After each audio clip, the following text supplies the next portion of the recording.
8강 언어의 치유 1 세 번째. 나의 정체감을 선포해야 합니다. 나를 잘 양육해야 합니다.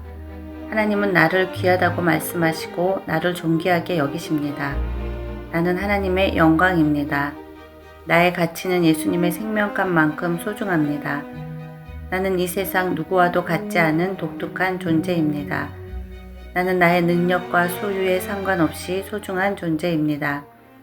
하나님은 나에 있는 모습 그대로를 사랑하십니다. 나는 가치 있는 존재가 되기 위해서 다른 사람과 같아야 할 이유가 없습니다. 여러분은 여러분 있는 모습 그대로 귀합니다. 사과가 귤이 되어야 할 필요가 없습니다. 이 세상에 사과만 있으면 안 됩니다. 다른 과일들도 고르게 있어야 이 세상이 맛이 있고 조화롭고 아름답습니다. 그러나 우리는 이 세상을 다 똑같이 살려고 합니다. 하나님께서 주셔서 고유하게 나만이 가지고 있는 독특한 것이 다 있습니다. 그래서 다른 사람과 같이 되려고 할 이유가 전혀 없습니다. 나는 나 자신이 되어야 할 권리가 있습니다. 마찬가지로 나 자신에게도 그런 권리를 부여해야 하지만 우리의 가족이나 내가 영향을 주는 사람에게도 그 자유를 박탈하면 안 됩니다. 내가 원하는 너가 되어야 한다. 이것은 하나님에 대한 월권입니다. 우리는 다 양육하는 부모이기도 하고 교사이기도 하고 다른 어떤 사람들에게 축복을 나눠주는 그런 사람들입니다. 그래서 우리는 하나님과 나와의 관계에서 나를 사역하는 겁니다. 나를 잘 사역하면 다른 사람도 잘 사역할 수 있습니다. 다른 사람을 잘 사역할 수 있다는 것은 내가 어떤 곳에 부름을 받아도 나의 소명을 이룰 수 있다는 뜻입니다. 우리의 자녀가 받아쓰기 100점 받아오고 점수가 올라갈 때에는 어이구 내 새끼 하고 칭찬해주고 사랑한다고 하다가 실수하고 성적이 내려가서 아이들이 절망하고 있을 때에 너 공부 조금만 더 열심히 해봐라 라고 하면 그 말은 격려가 되는 말이 아닙니다. 이미 자녀는 벌을 받고 있습니다. 그래서 우리는 조건 없이 줘야 합니다. 내가 너를 사랑한다 라는 말을 반복적으로 들을 때에 우리 모두는 소속감을 느낍니다. 사람들은 어디든 소속감을 느껴야 됩니다. 심지어 깡패 그룹에서도 내가 왕따 되는 것에 대한 두려움이 있는 겁니다. 사랑받고 있을 때에 소속감을 느낍니다. 소속감은 곧 안정감입니다. 말씀을 읽을 때 우리에게 말씀하시는 하나님의 그 음성을 들어야 합니다. 나의 사랑, 나의 어여쁜 자야 함께 가자. 너는 나에게 속하였고 나는 너에게 속하였구나. 이런 사랑의 음성을 들을 때에 소속감이 생기는 것입니다. 이렇게 사랑받고 소속감이 생기면 우리 안에는 무엇인가를 할 수 있는 자신감이 생깁니다. 사람은 사랑받고 있을 때 비로소 나는 중요한 존재구나 라고 느낍니다. 누군가가 나를 향해 나는 너를 사랑해 라고 말해주지 않으면 스스로를 사랑스러운 존재로 인식하기 어렵기 때문입니다. 겉으로는 괜찮아 보이는 사람들도 분명 스스로를 괜찮은 사람이라고 여기고 있을 것이라 생각하기 쉽지만 실제로는 그렇지 않은 경우가 많습니다. 우리가 보는 모습과 달리 많은 이들이 자신을 형편없고 아무것도 할 수 없는 사람이라고 여기며 살아가고 있습니다. 가치감은 사랑받고 있을 때에 느껴집니다. 사랑받음으로 자신이 가치가 있다고 여기는 사람은 자신감이 생깁니다. 우리 안에 아무리 좋은 것들을 많이 가지고 있어도 내가 가치감이 없고 소속감이 없으면 유능성, 즉 능력 발휘가 되지 않습니다. 아무것도 할 수가 없습니다. 우리는 전문적인 기능인을 만들려고 합니다. 그렇지만 이 바탕이 없으면 결코 행복하게 할 수 없습니다. 이것이 없으면 사람들은 우울해집니다. 죽고 싶어지기도 합니다. 우리나라는 하루에 37.5명이 자살을 한다는 통계가 있습니다. 이유는 낮은 자존감의 문제입니다.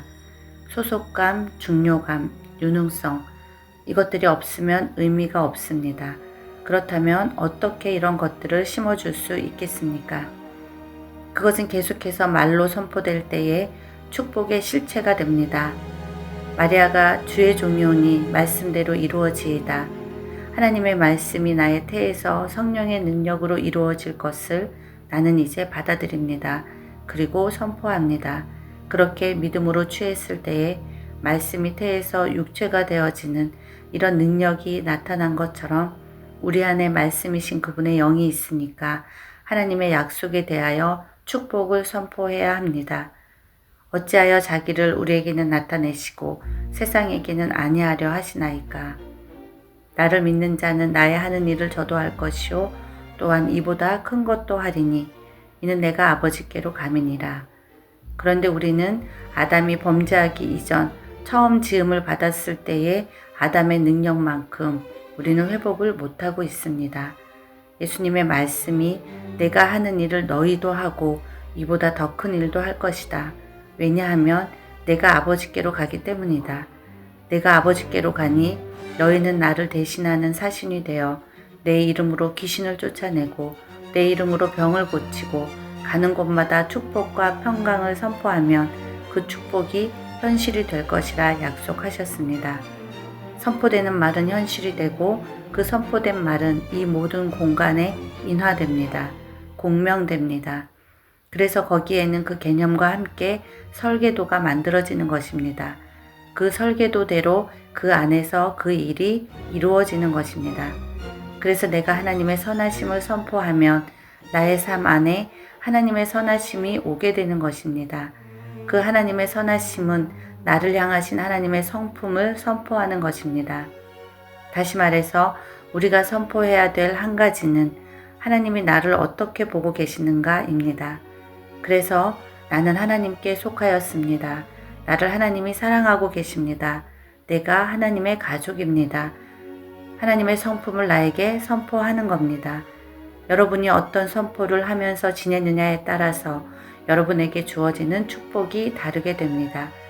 우리의 어두웠던 마음과 어두웠던 생각들이 하나님의 프로그램과 창조적인 프로그램으로 바뀌고 침입한 바이러스는 전부 다 완전히 소멸시키고 하나님의 것으로 새롭게 재창조되는 것입니다. 재창조 실천을 위하여 너 양육하기, 나 양육하기를 삶의 현장에서 적용하며 말의 권세를 사용하십시오. 하나님, 나의 이 공간을 축복합니다. 여러분이 집에 문을 열고 들어갈 때에 먼저 우리의 집을 축복하십시오. 하나님, 이 집은 하나님의 임재가 가득한 집입니다. 하나님이 주인 되시는 집입니다. 우리가 입으로 선포할 때에 그 공간의 기류가 변하는 것입니다.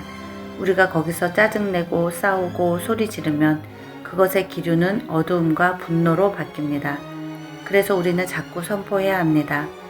한번 선포로 끝났다고 하지 마시고 하나님의 축복을 계속하여 선포해야 됩니다. 그래서 여러분이 가는 곳마다 여러분의 방, 침실, 주방, 책상, 일터, 가는 걸음걸음을 축복해야 합니다. 공간이 복을 받아야 됩니다. 우리 몸이 하나님의 성전인 것은 하나님의 성령이 우리 안에 계시기 때문이고 우리가 있는 곳은 성전이 됩니다. 우리는 하루를 시작하면서 오늘은 주님의 날입니다. 라고 선포해야 합니다. 주님의 날입니다.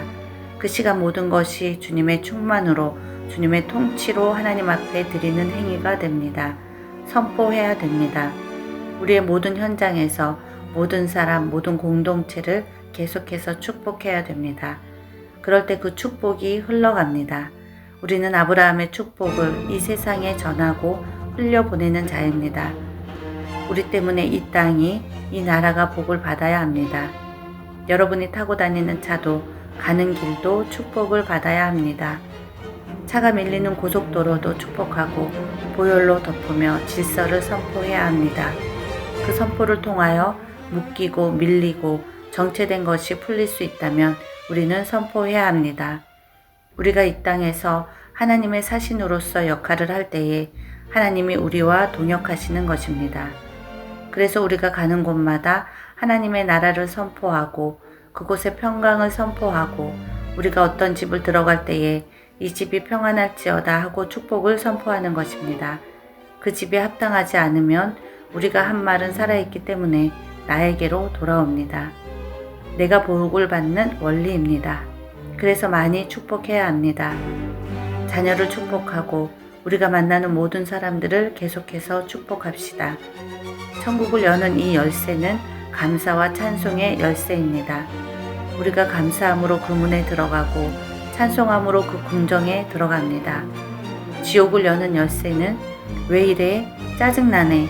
못 살겠네. 항상 이 모양이야. 이것은 지옥을 여는 열쇠입니다. 천국의 열쇠는 감사와 찬양입니다. 그래서 우리가 가진 하나님이 주신 이 축복의 열쇠를 가지고 계속해서 선포해 보십시오. 하나님이 보시는 나의 모습대로 하나님이 나에게 예수님의 이름을 통하여서 이 땅에 보냄을 받은 그리스도의 사신이라는 사실은 내 안에 능력이 있든 없든 우리의 신분이 그러한 겁니다. 우리는 그 신분을 우리의 삶 가운데 활용하고 사용하게 될 때 우리 안에 천국이 열려집니다. 우리는 축복을 선포하는 자가 되어야 합니다. 정리하겠습니다. 말의 근원은 하나님이시며 하나님은 우리에게 말씀하십니다. 그 말씀이 현실이 되듯이 하나님의 자녀인 우리도 하나님의 것을 선포할 때 동일한 역사를 창조해낼 수 있는 능력과 권세가 있습니다. 우리는 하나님의 진리와 하나님의 선하심을 선포하는 자들, 즉 그리스도의 사신입니다. 우리가 하나님의 영을 충만히 담아서 축복과 생명의 말을 선포할 때 놀라운 역사가 이루어집니다. 우리로 인하여 우리가 가는 곳과 우리가 만나는 사람이 그리스도의 향기로 채워집니다.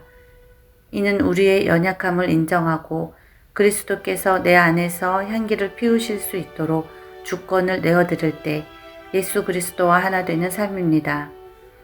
우리가 그리스도의 사신이라는 신분을 우리의 삶에 실현할 때 우리 안에 천국이 열립니다. 생각해 볼까요? 당신의 유능성의 근원은 사람들의 칭찬과 인정으로부터입니까? 아니라면 어디로부터입니까? 당신의 유능성의 근원은 사람들의 칭찬과 인정으로부터입니까? 아니라면 어디로부터입니까?